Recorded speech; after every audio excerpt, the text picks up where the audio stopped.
al programa del podcast Un Café con la abogada Sheila Rivera. Hoy tenemos a una invitada especial, Damaris Chávez, abogada en Houston, Texas, pero original, nacida, criada en México y inmigrante también como todos nosotros. Así es. Entonces es un placer conocerla, tenemos una guerrera.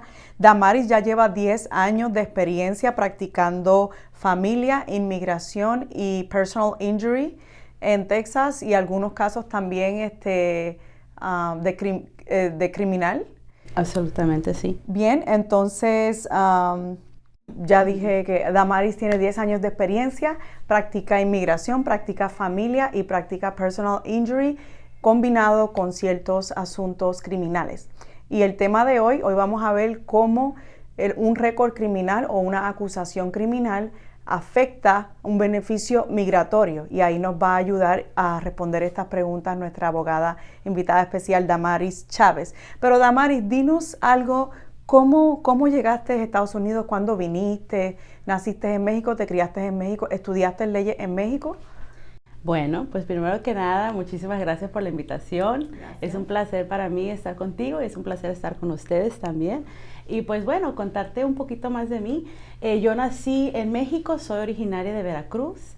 Vine aquí a los Estados Unidos a los 9 años. Mi mamá llegó aquí primero y de ahí ella me trajo, y ella de hecho es una inmigrante. Y ella obtuvo su estatus por medio de la ley de VAWA, muchos de ustedes la conocen también. Y pues desde entonces estoy aquí, aprendí el idioma, estudié y pues gracias a Dios ahora pues estoy sirviendo a mi comunidad como tú lo haces, ayudando a la gente a tener su estatus inmigratorio. Perfecto, perfecto, Damaris. Qué bendición saber que entraste por medio de la ley de VAWA y ahora eres una abogada que abogas y hablas por personas que están pasando por una situación similar a la que tu mamá y tú pasaron. ¡Qué bendición! Sí. Muy bien. Entonces, Damaris, vamos a empezar con la primera pregunta. El tema de hoy es cómo nos afecta un récord criminal para propósitos migratorios. Y la primera pregunta que tenemos en el día de hoy es, ¿qué puede hacer un inmigrante cuando tiene un caso pendiente en la corte criminal? ¿Qué consejo legal les das o cuál es la estrategia que deben de usar?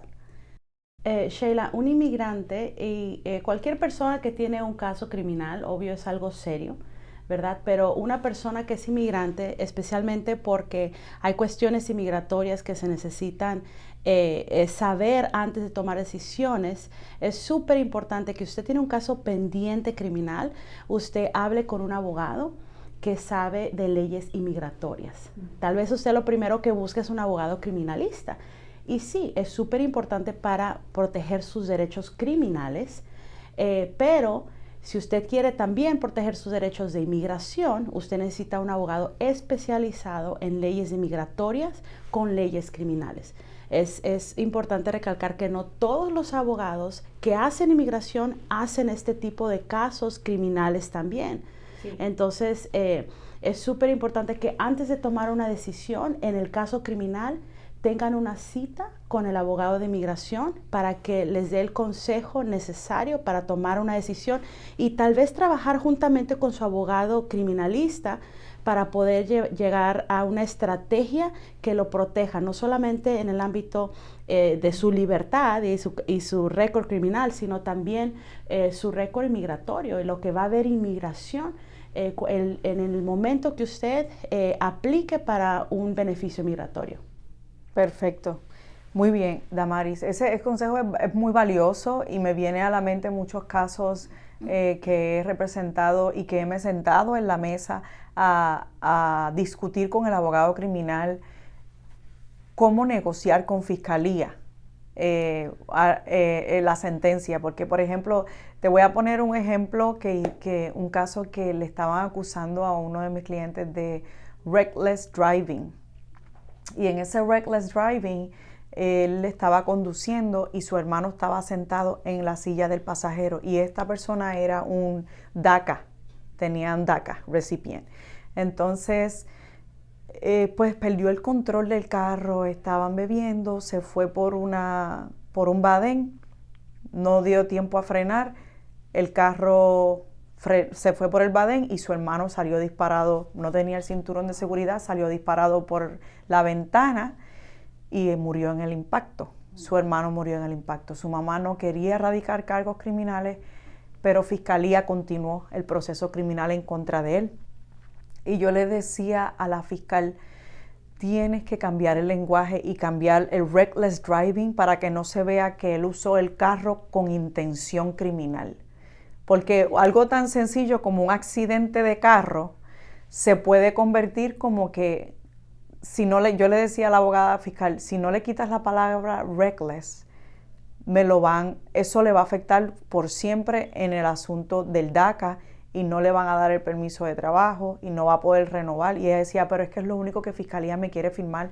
Ellos le pueden bajar la felonía a un misdemeanor y me lo pueden, de que no cumpla años en la cárcel, pero no me quieren cambiar la palabra. Y yo le digo, pues enmienda la acusación. Yo le decía, y estuvimos ahí en esa negociación de que enmienda la acusación a tal delito en el Código Penal para que no se vea que él usó el carro con intención criminal, sino que fue un accidente, no fue con intención criminal.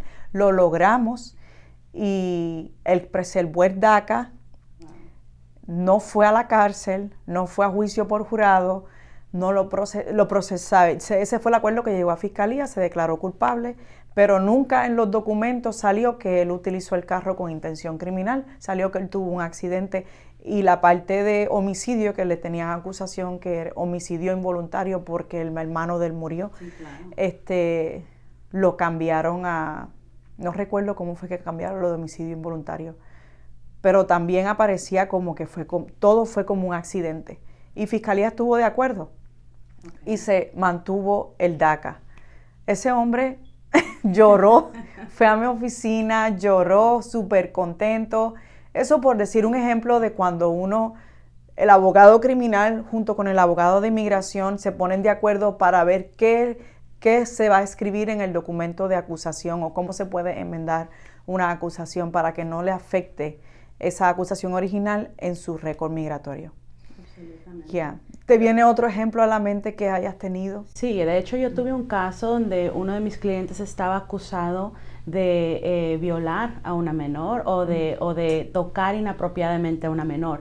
Esos casos son conocidos casi como pena de muerte para inmigración, ¿no? Sí. Cualquier tipo de caso automática de cualificación. Sí, donde aparezcan niños, daños a menores, abuso sexual a menores, todo eso. Entonces, en ese caso yo era la abogada criminal y era la abogada de inmigración de él. Aún en ese caso, yo trabajé con el fiscal y también obtuve información o otra consulta de otro abogado inmigratorio solamente para que me diera una determinación de lo que yo ya había determinado, para que me diera otra opción, otra opinión, básicamente.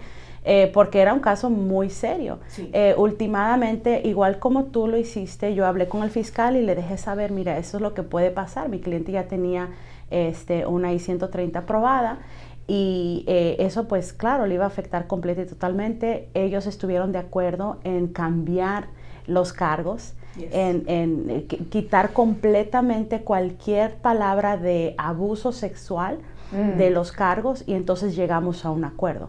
A pesar de eso, yo le dije a mi cliente, tienes esta acusación y tienes esta declaración de culpable de estos otros cargos que te pusieron.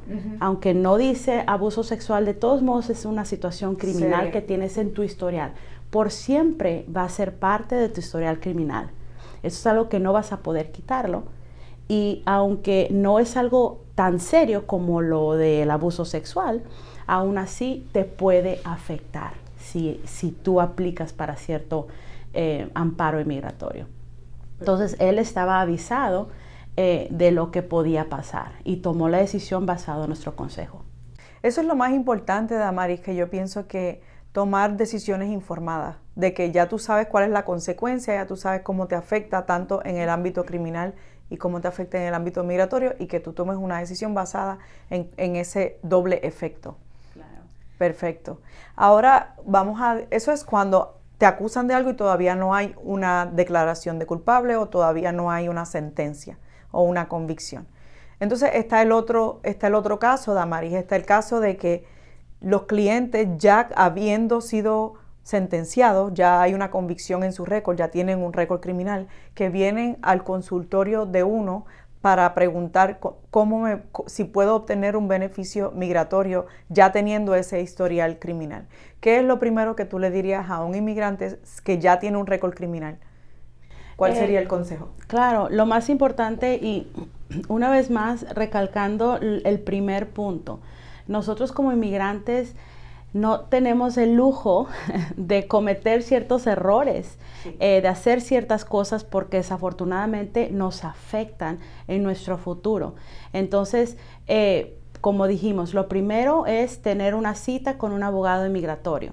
Si ya tienen cargos criminales, si ya su récord está manchado por un delito, ya sea cualquiera, delito menor o delito mayor o aún un citatorio de tránsito, es importante que vaya a hablar con un abogado de inmigración para ver cómo eso le puede afectar en cualquier amparo migratorio que usted quiera o cualquier aplicación que usted quiera hacer. Ahora, Sheila, a veces no pensamos que ciertas cosas tan sencillas como un ticket que te da un policía, una infracción de tránsito, puede afectarte en tu situación migratoria. O por ejemplo, hemos tenido casos donde las personas tienen papeles falsos y los cargan con ellos. Y cuando la policía los para, les pide identificación y le dan esa identificación. Esa identificación nunca debe de traerla con usted. Eso es una felonía. Y la gente no piensa que algo tan sencillo puede tener una consecuencia migratoria tan grande migratoria. Primero criminal y después inmigratoria. Y por eso es importante que usted se prepare. Si usted tiene un récord criminal, imprima sus récords, pídaselos a su abogado. Porque muchas veces vienen con nosotros y nos dicen, creo que tengo tal cosa, pero en realidad no es así. Claro. Lo primero es, sepa qué es el delito, el récord que tiene usted, pida una copia o vaya a la corte y pídala. Y si ya no sabe cómo hacer eso, entonces venga con su abogado migratorio. Nosotros también tenemos maneras de poder encontrarlo y pues buscar eso, revisarlo y ver cómo eso le puede afectar antes de usted meter una aplicación. Sí, eso es bien importante, Damaris, porque mira que muchas veces llegan clientes ya cuando tienen un RFE, que ya contrataron un notario para ahorrarse su dinerito. Contrataron ese notario, el notario llenó las formas migratorias, llenó lo que le parecía.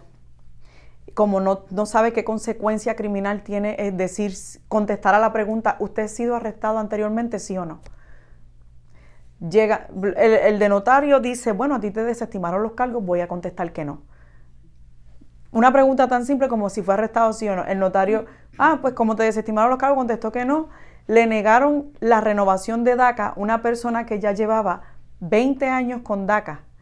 Le niegan la renovación de DACA por una felonía de DWI, que era la ofensa que le estaban poniendo, porque contestó, sabes que en las preguntas en las formas migratorias dice, usted ha sido víctima, usted ha cometido un delito, usted ha sido arrestado, usted explique, sí, claro, pero siempre es sí o no. Y en este caso, como le habían desestimado los cargos y la persona estaba en probatoria, el que llenó la forma originalmente dijo que no había sido arrestado y le negaron el DACA y ahora no puede renovar el DACA por haber mentido, le acusaron de fraude, haber mentido en una forma legal de un beneficio migratorio. Sí, algo tan sencillo. Eso es desastroso. Desastroso por siempre. Yo siempre digo, señores, lo barato sale caro. ¿Ok? Nosotros cobramos porque tenemos las calificaciones, tenemos el background, tenemos el estudio, tenemos el conocimiento. Nosotros estudiamos cada año todo lo nuevo que sale para estar listos y preparados para usted y poderle dar el consejo legal necesario. Pero desafortunadamente yo he tenido muchos casos como esos y casos en donde, claro, porque los notarios no saben la ley, no saben lo nuevo, no saben ni a veces ni lo viejo. Sí. Yo no sé si ustedes saben, en nuestros países un notario es casi un abogado. A menos en México así lo es, no sé en Puerto Rico, pero aquí no. Aquí una persona solamente que tenga papeles legales puede hacer una aplicación para hacerse notario y paga $80 y le dan una estampa y un notario aquí solamente dice, esta es la persona que está firmando el documento, yo estoy jurando que es la misma persona. Entonces, un notario no tiene el mismo nivel de educación que tiene un abogado aquí en los Estados Unidos.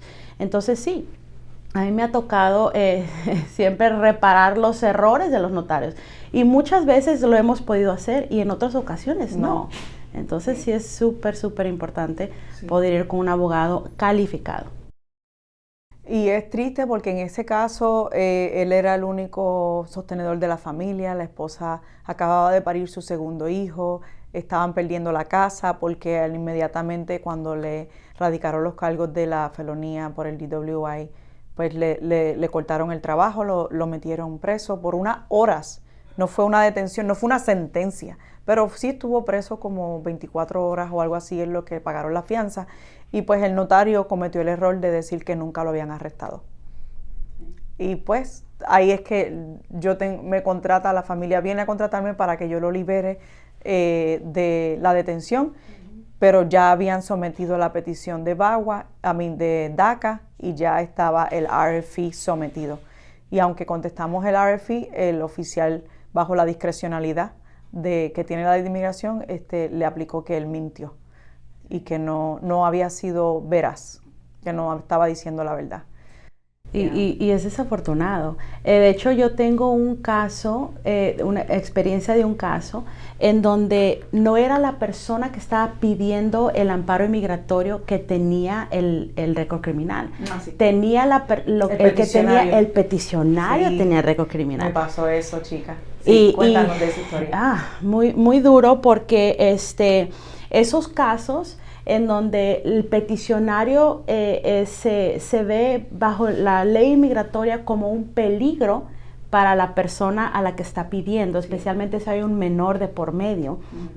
Esos casos son muy difíciles porque tienes que volver a probar el caso con inmigración, el caso que ya hiciste, el caso criminal. Es como quien dice un juicio nuevo con inmigración y poder probar la inmigración que los hechos no pasaron de la misma manera, que él ya no es una persona que va a ser peligro para la sociedad y mucho menos para la persona que está, para el beneficiario. Fue muy duro, pero gracias a Dios también lo pudimos ganar. Sí, sí. Amén, amén. Fíjate, de esos casos de peticionarios que tienen récord criminal, peticiones de esposo principalmente, yo he tenido victorias y tenido derrotas. Sí, he podido ganar ciertos, una persona que se le ha declarado violencia doméstica. Uh-huh. He podido salvar esos casos, pero tuve otro que obviamente sabes muy bien que el delito específicamente de tráfico de niños, no hay perdón para eso, no hay salvación, ahorita lo mencionaste. Y la persona peticionaria, después que presentamos la petición de esposo está pendiente, sigue corriendo, como al mes antes de ir a la entrevista, le radican cargos federales por smuggling, por estar entrando niños ilegales por la frontera. Ella se declaró culpable en una corte federal y en la entrevista, como decimos en Puerto Rico, me mataron el pollo en la funda. Ella no se presentó. Explicar qué es eso, sí. ¿Qué quiere decir? Que ni siquiera no ha sacado nada a la luz y ya en la entrevista la oficial dijo, aquí nosotros vamos a cerrar este caso, no tenemos jurisdicción, porque la peticionaria se declaró culpable de tráfico de niños. Wow.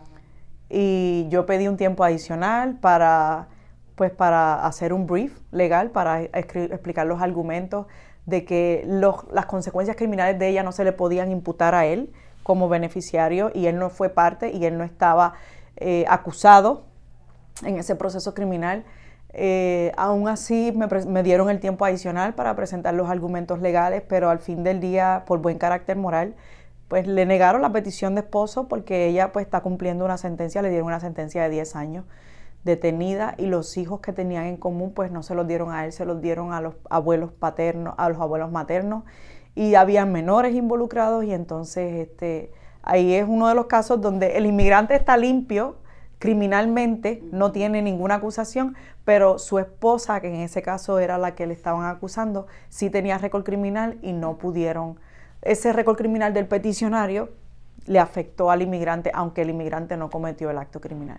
Así que es importante, nuevamente les recalcamos a nuestro público que si hay récord criminales, no vayan a notarios, vayan directo a un abogado que tenga experiencia en inmigración y que tenga experiencia de cómo interpretar la ley criminal y cómo afecta esa ofensa o esa felonía a su petición que está pendiente o a la que van a pedir, para que uno pueda tener una estrategia más amparada de la ley, beneficiando los intereses, ¿verdad?, del inmigrante. Así es. Fíjate, Damaris, me viene otro caso también. ¿Qué tipo de felonías, por ejemplo, solo a nivel general, orientar al público, qué tipo de felonías podrían descualificar automáticamente? Aunque sabemos que no hay descualificaciones automáticas, pero ¿qué tipo de felonías o ofensas contra la ley de Texas un inmigrante se expone a perder o a un beneficio migratorio? Si puedes dar unos ejemplos. Claro, sí. Bueno, felonías, que ya hablamos de delitos mayores, como hablamos anteriormente, cualquier tipo de asalto sexual, cualquier tipo de cargo en contra de un menor, ya sea por golpear a un menor, por abuso a un menor, esos son usualmente pena de muertes, a menos que haya algún amparo inmigratorio con un perdón. Pero ya eso es algo que se tiene que ver, depende del caso. Otro que también es bastante fuerte, poseer pornografía de un menor también es bastante fuerte. Cualquier delito también de violencia, cualquier delito que tenga que ver con violencia física, con tener una arma, cualquier delito que sea agravado, sí, es todavía más difícil. Entonces es, como les digo, importante que cuando se vea involucrado en eso, que busque la ayuda de un abogado. Sí, sí, absolutamente. ¿Y qué tal el tráfico de entrar personas por la frontera? Igualmente también. Y eso es muy peculiar también, porque yo he tenido casos en donde los padres de los niños son acusados por traer a sus hijos y pasarlos a la frontera. Cuando eso pasa, esas personas, inmigración lo toma como que esta persona se está traficando con menores. Entonces, tal vez usted no sabe, tal vez usted no ni tan siquiera se puso a pensar cuando usted trajo a su hijo, cuando usted pasó la frontera, cómo lo hizo, pero aún eso puede afectar. Bien, entonces, gracias por compartir con nosotros en el café con la abogada Sheila Rivera. Damaris, exquisita la orientación. Vamos a seguir invitándote para otros temas, porque nuestro objetivo es informarle a la comunidad de temas generales y darle estrategias de qué hacer cuando tengo esta situación, qué hacer cuando me acusan de un delito y qué hacer ya cuando tengo un delito. Entonces ya saben, lo primero que tienen que hacer es consultar con un abogado de inmigración. Adicional al abogado de criminal, tienen que tener una estrategia migratoria sobre esa felonía o esa ofensa que le están imputando, y también tratar de, por lo más posible, lo barato sale caro. Nosotros los abogados no somos magos. Ya cuando alguien escribió algo en las formas migratorias, está ahí, y ahora es tratar de probar que la persona cometió un error clerical o tratar de salvar el beneficio migratorio haciendo mociones de reabrir el caso, mociones losadas, haciendo otro tipo de cosas para que la cliente y los intereses del cliente se queden protegidos. Pero es importante que no vayan a notarios, específicamente si tienen récord criminal, porque la consecuencia es enorme. Y específicamente si tienen familias y gente depende del ingreso de la persona que tiene el récord criminal, con más razón tienen que ir urgente a un abogado de inmigración. Aquí tenemos una excelente abogada de inmigración. Damaris Chávez lleva 10 años de experiencia y aquí otra servidora, Sheila Rivera. Yo llevo 12 años de experiencia siendo abogada, pero solamente 5 siendo abogada de inmigración y me encanta. Me encanta cómo se mezclan el derecho de familia, el derecho de criminal, el derecho migratorio, la ley internacional. Me encanta. Entonces, aquí vamos a seguir dando más charlas en el futuro sobre otros temas, derecho de familia. Ajá, derecho también, la abogada de Damaris Chávez hace personal injury, que por favor ayúdame en lo boricua, en lo lesiones personales, accidentes de carro. Sí. También si tienen un accidente de carro pueden venir con la abogada Damaris Chávez, ella también hace ese tipo de casos, ¿ok? Y casos de familia complejos, desde los más simples hasta los más complejos. Aquí tenemos en Puerto Rico decimos la caballota, como Wee Queen, okay. Sí, la más que sabe de esos temas. Bueno, estamos muy contentos de que nos hayas invitado, o me hayas invitado. Gracias por la oportunidad y pues sí, aquí estaremos siguiendo, pues informando a nuestro público, ¿verdad? Y tomándonos el café con la abogada Sheila Rivera. Bueno, un abrazo, nos vemos en el próximo episodio de Un Café con la abogada Sheila Rivera.